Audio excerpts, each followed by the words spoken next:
Yes, ma'am. Congressman, I know that the budget hearings are taking focus up in Washington, but when you were elected, we had spoken a lot about a national disaster insurance policy, and I'm wondering if you might be willing to introduce that in 2012, if the climate is there, if it should be accepted, or where you're going to go. You know, we can look at introducing that. Of course, it will have to come from, I believe, the either Energy and Commerce and Financial Services Committee. I don't sit on those, but we can look at introducing that. But to be very serious, not a lot of things are going to happen this year. Washington, D.C. is pretty much still in campaign mode, and that's been dictated from the president. Hopefully, what we will do, we will be able to get a budget passed out of the House. Of course, it'll probably sit over the Senate, who is now close to 1,000 days without passing a budget.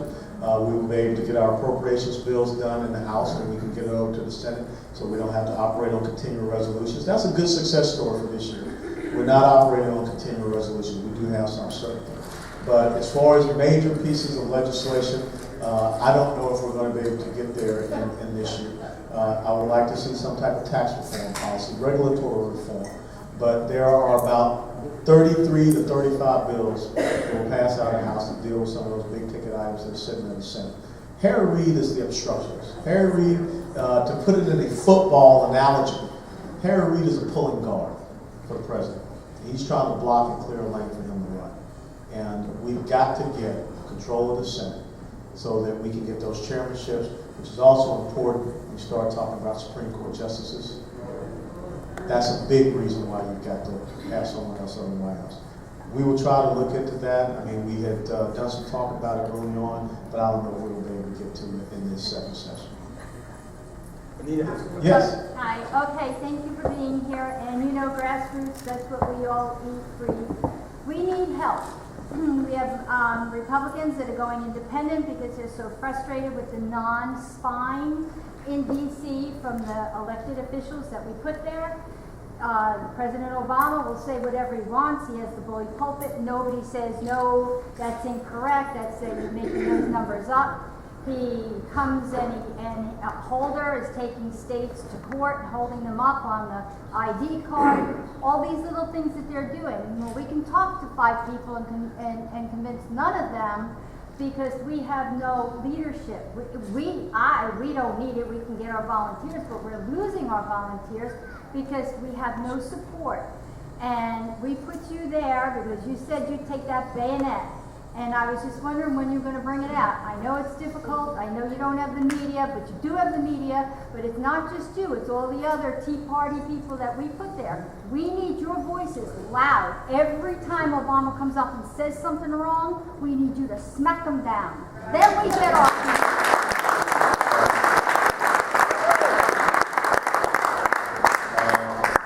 I don't know if you hadn't noticed, Anita, I've been doing a lot of smacking down. That's why they're pretty upset with me. And I will tell you, if you did not pay attention to it, there were 2 people specifically mentioned by the Deputy White House Press Secretary on MSNBC as far as being an obstructionist to the payroll tax desires that the president had. One of them was Congressman Joe Walsh from Illinois. The other one was yours truly. So I think there are 5 different ways that you can assault an objective. They teach you that in the military. You can do an infiltration, a penetration, a turning movement, an envelopment, or you know what the last one is? A frontal assault. And lots of times when you do frontal assaults, guess what happens? You get mowed down. So I like to infiltrate. I like to look at other avenues that you can take. But still, the fact is, I'm a big pain in the side. You know, there is a reason why all of a sudden I'm the one that gets called to go and talk about the failure of the president and his national security policy tonight at 10:30 on Red About Such. Because people know that I will speak up and I will say that truth. Now, am I upset about what happened with that payroll tax extension thing? Absolutely. We had a great piece of legislation that extended the payroll tax cut for a year. It was paid for. We did not see any further detriment to Social Security. We had a 1-year extension on the unemployment insurance benefits that was going to reform it, bring it down to 59 weeks from 99 weeks. A 2-year extension on the dollar fix that was also paid for. And then we talked about the Keystone XL project. And guess what happened? The people on the Senate side pulled the rug from under us. 40 Senate Republicans voted for a horrible piece of legislation that said we're going to do tax policy for 2-month increments. That blindsided us, absolutely, on the House side. Now, how many people know how we're paying for that 2-month extension, which is something I've been talking about since way back when? We're going to raise the loan guarantee fees for the government-sponsored enterprises. So in other words, American homeowners are going to be the ones that are supposedly going to pay for this 2-month thing. So these fees are going to go up by $4,000 to $4,500. So what difference does it make this $40 pizza party that the president stood up and talked about? Now, I want to do my best to try to get everybody on the House GOP on the same sheet of music. I'd like to see the Senate folks on the same sheet. I'd like to see our presidential candidates on the same sheet of music as far as what we're saying. I'm trying to get there. But you know who also can help? Because I know that there's a certain presidential candidate who's going to be visiting down here next week. Someone needs to talk to him about that. I know that there's a certain presidential candidate bill speaking at the Lincoln Day dinner for Palm Beach. Someone needs to talk to him about that. Someone needs to talk about a Republican Party that has one single message. And we all need to get on board with that. Yes, Barry. We both, as veterans, swore an oath to this country. The Republicans have run Congress for a year now, the House of Representatives. My question is, why in that year haven't articles of impeachment been presented to the Senate for Mr. Obama and his czars? Well, I mean, what we did was we voted back in January of last year to defund those czars, but guess what? The founding fathers put in place a system of checks and balances, and that was not taken upon action in the Senate side of the House. So, you know, we can bring up articles of impeachment, but guess what's going to happen? Guess what that's going to happen? Well, I know what's going to happen, but we need to do it. Yeah, but let me tell you what you end up doing, Mary. You end up making this guy a martyr.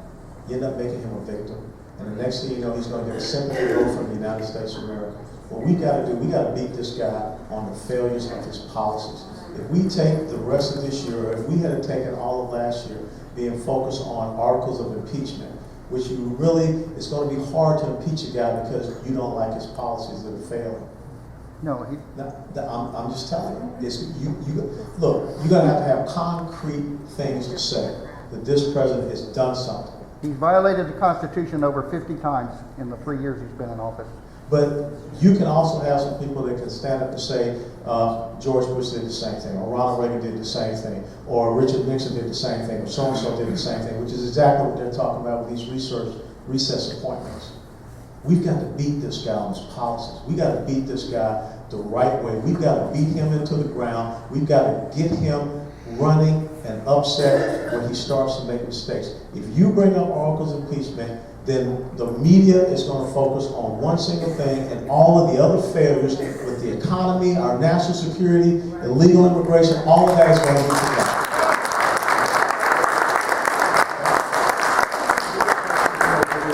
Yes. Hi. I just wanted to ask about Tuesday night you gave a speech down Boca on the NDAA bill. National Defense Authorization Act.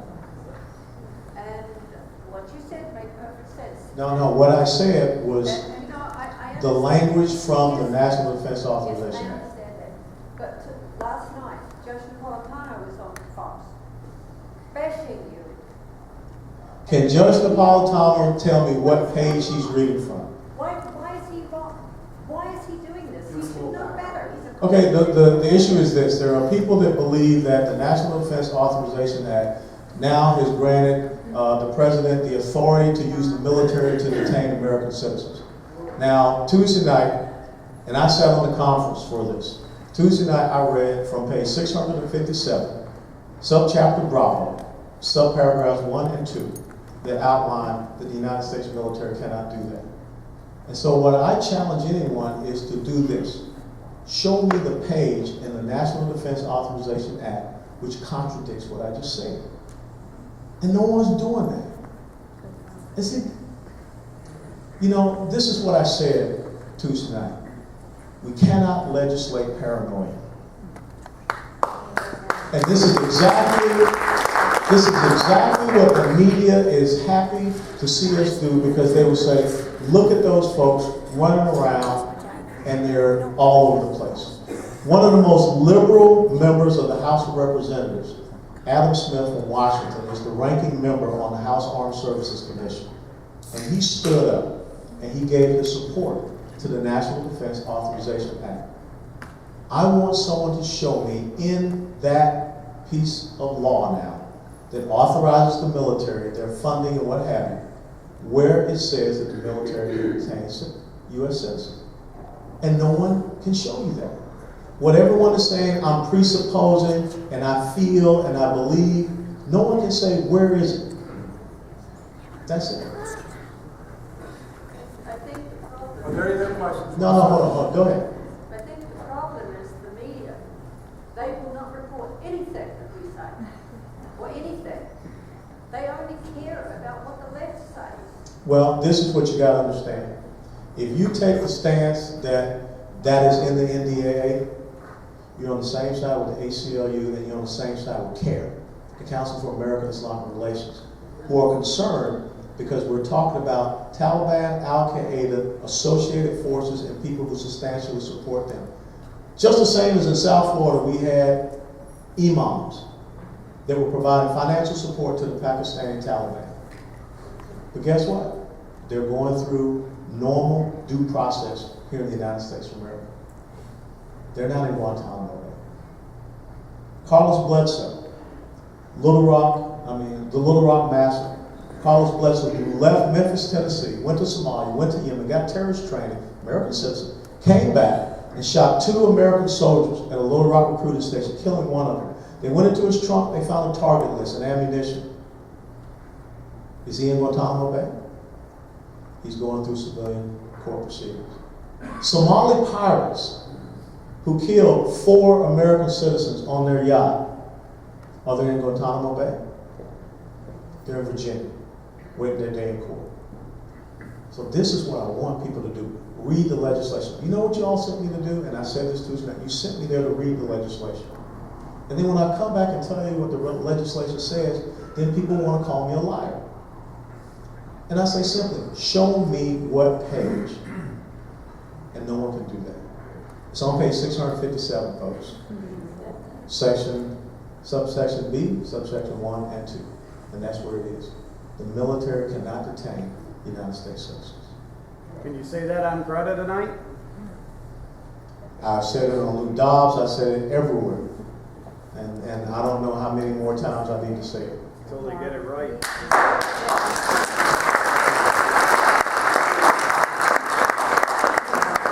Congressman, the Department of Education in Washington, D.C. spends billions of dollars out of taxpayers' money. And Mr. Duncan is in charge of that department. He's stated that it has failed, it's still failing, and he doesn't see it improving.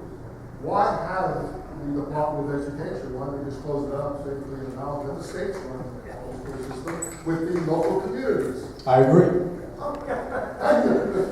The same with the Department of But Energy. who's stopping you? Who's preventing you? Who does the administration work for? Okay? Okay. If you want those type of government reforms in, our operating system like the Department of Energy, Department of Education, what do we do about the Department of Labor, things of that. If you want to reduce the size and scope of the federal government, then you have to get someone in the White House that believes in that. Okay, thank you. Susan, you had a question? I have the last and the hard one again. What should we do about Iran? It's very simple. You have to understand that in that part of the world, there are only 2 things that people understand: strength and might. You can continue to talk, you can continue to institute sanctions, but most of the time, if you don't believe or if you don't care about the care and welfare of your own citizens, sanctions are not going to hurt Ahmadinejad and the ruling class of the theocracy there and what have you. So you have to be able to present a credible and viable military threat. That's the only thing that's going to get their attention. And sooner or later, you're going to have to do something against that. if West were president, when they said that the USS John C. Stennis comes back in the Persian Gulf, we're going to do something, I would have immediately called the Secretary of Navy and said, turn the John C. Stennis around and send it back into the Persian Gulf.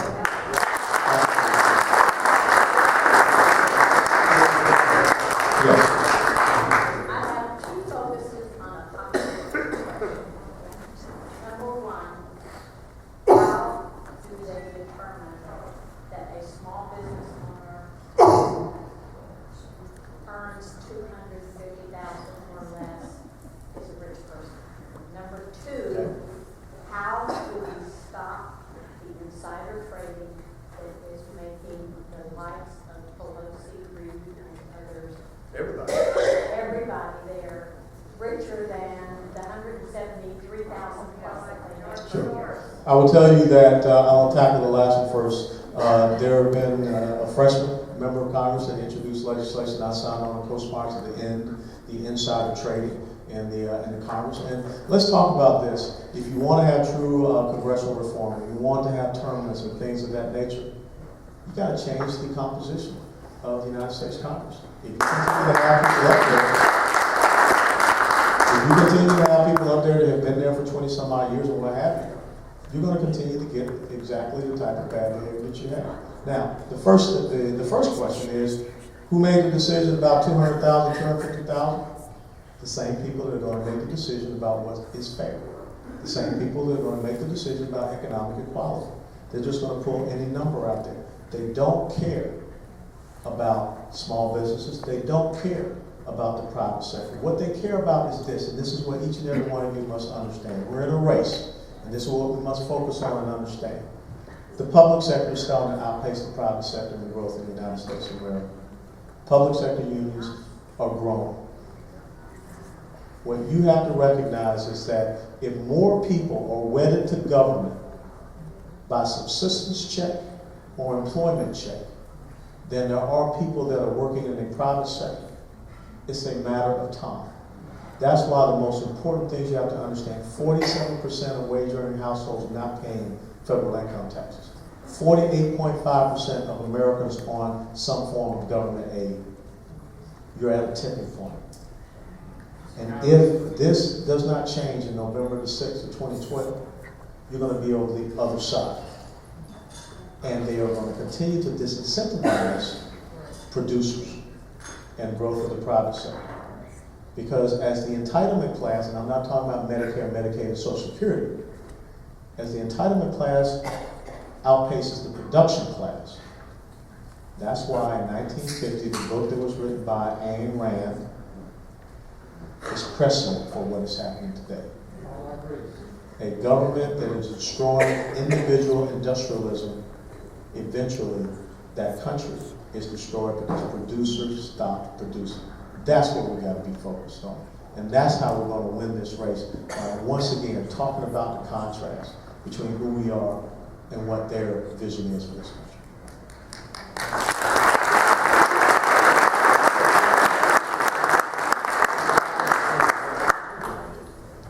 Congressman, I have a question. Some great questions tonight. I've enjoyed listening to all of them. My question is something that I know a lot of people don't like to even talk about, but at least for me and a lot of people that I know, it's a real serious concern.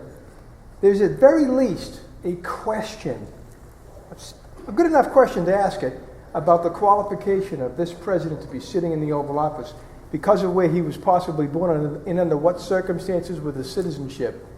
How come the Supreme Court or somebody that could do something isn't even addressing that situation? Because if we can prove that he's not qualified, hell, we don't have to worry about voting for him. We'll be gone. Is that insanity, or am I making any kind of sense with that? No, it's not insanity. But if I'm more so concerned about where he came from, I need to be concerned about where he's taking my country. And that's how I'll defeat this guy. Now, once we get him out of the White House, then we can go back and figure out all of these other things, and maybe we can exile him to wherever the heck he came from. Off the island. But for right now, remember what I said. You are operating in an environment. you don't have a media that's gonna help you. And you don't want, what happened after the S&P downgrade? How many people remember what every single liberal talking head said the Sunday morning after the S&P downgrade? What did they say? How did they characterize it? Tea Party downgrade. What did Barney Frank just talk about 2 days ago on the news? These Tea Party obstructions. If you don't understand that there is a machine out there, and you know, people can say that they were mad about what I said, but it's the doggone truth. There's an incredible propaganda machine out there that is waiting for you to do something that they can characterize as a certain way, because they are going to attack the constitutional conservative grassroots movement because they are afraid of it, but the only way they can beat it is to demonize it and make it seem crazy. You gotta beat them on principles and contrasts of who we are. If we go back, excuse my Don Quixote metaphor, chasing that windmill, we're gonna lose. Don't make this guy a victim. Don't make him a martyr. Beat him on the failures of his policies, economic policies, national security policies. Beat him on that. That's what we're going to do. Back in time. I got one question. I have several questions. We're limited to one, right there. I'll limit it to one. How do we, you know, if the House has the control of the purse strings, how do we get hung up in this budget, the raising of the debt ceiling, and these God-confounded continuing resolutions? I can understand it when they controlled all three branches. And I know Paul Ryan put up the House budget 30 days after he had access to the numbers. But we get into these fights and we just don't have the gumption to win. I mean, we lose them all. I mean, I would say we're going to give you one continuing resolution and we're going to raise the debt ceiling one time. This should have been done before. And after that, and we're not going to have any attachments to it, but after that, we better see a budget that is passable before we entertain it again. Well, the thing that you have to do first and foremost, you would have to dig up James Madison and Alexander Hamilton and get them to, you know, Get a shovel. They instituted a system of checks and balances. Shovel ready? Things that come out of the House have to go to the Senate. Things that come out of the Senate have to come back to the House. The House of Representatives is the final arbiter of all legislation. But you have to also send legislation over to the Senate.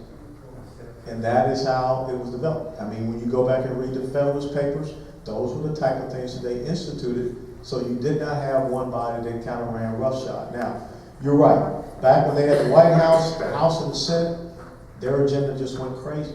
That's how you got them to push through health care. That's how you got them to push through the stimulus. The good thing was that they were not able to do cap and trade, and they were not able to do card check, but now they're doing it by regulatory fiat. You know, I will tell you that if you had, you know, new type of tough leadership up there on the House side of the House, they could look at someone like Mitch McConnell and plant a flag, maybe it would be different. But for right now, you have to have the Senate. And Harry Reid, as I said, cut cap and balance. 72% of the American population agreed with cut cap and balance back in August. What did Harry Reid do? He tabled it. What did the media say? That's right. They were silent. That's the atmosphere, and that's the battleground that we're up against in Washington, D.C. But wouldn't you be putting a stake in the ground that you can defend? And then when they come to you with something, you can tell them it's dead on arrival because they didn't agree to what you did the last. At least you got something you I got agree, some but let me tell you what happens. Just the same as with the payroll tax cut deal. When we left Washington, D.C., when I flew back down here on Wednesday, we were told we were going to stand our ground. And what happened in the next 24 to 48 hours? When the president sends out on a Twitter post, I want everyone to send in by email what they would do with $40 if they got it into their account. And the media and everyone went on an absolute incredible blitz. Then all of a sudden, Senator Mitch McConnell and Senator McCain got on TV and they said, you House Republicans, you're holding it up, you need to back down and quit. Guess what happened? Then we got the conference call and say, by unanimous consent, we're going to do this thing for a 2-month extension. Did not have my consent, but that's what happened. So not only is it about running the table, we have to start getting stronger type of leadership in Washington, D.C. And that's going to be very important. Could we have Fran have the honor of the last question? I have a question. Speaking of the Senate, do you see our chances of You'll win the Senate. Senate? You'll win the Senate. If you'll win the Senate. And the reason why I tell you that you'll win the Senate, I mean, look at Senator Nelson from Nebraska. You've had 7 Democrat senators say, I'm out of here. And why do you think Barney Frank quit? See, Barney Frank knows that he does not have a chance of ever again being chairman of the Financial Services Committee. And Barney Frank knows that chances are the Dodd-Frank bill will be repealed in January 2013 or February 2013. Nancy Pelosi, you've heard these ruminations about Nancy Pelosi not wanting to be. Nancy Pelosi does not have a chance of ever being Speaker of the House again. So they see the writing on the wall. How many people, every now and then, let me tell you what you need to do, and Angela makes me do this, and it makes me sick sometimes. You need to turn over to MSNBC every now and then. And you gotta do it. You gotta see how the other people think. And this morning on MSNBC, Peggy Noonan was on. And she told them one simple thing. This next election cycle is the Republicans to lose. And y'all know Mika Brzezinski. She did not say one word in response to that. That's why this is kind of like if you're going into battle, you got to execute the perfect battle plan. Because they're waiting for you to make one mistake, and then they'll come in on you. We got to protect our flanks, we got to protect our rear, and we got to find the best possible means by which we can defeat them, and that is going after the failures of their policies and showing the contrast and not backing down from that. That's how we're going to win this thing.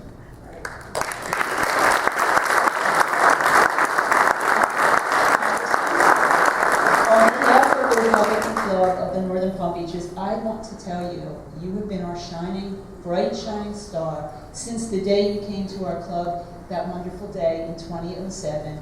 Thank you so much for always being a support to us. Thank you for swearing us in. Thank you for honoring us with your presence. I just want to tell you, when you look around at each table, I can see people, and I know their stories about how they walked for you in 2008, they walked for you in 2010, they made phone calls. I happen to be the coordinator for North County for your volunteer efforts to walk North County and take North County. And I just want to tell everyone here that North County is West Country. Thank you.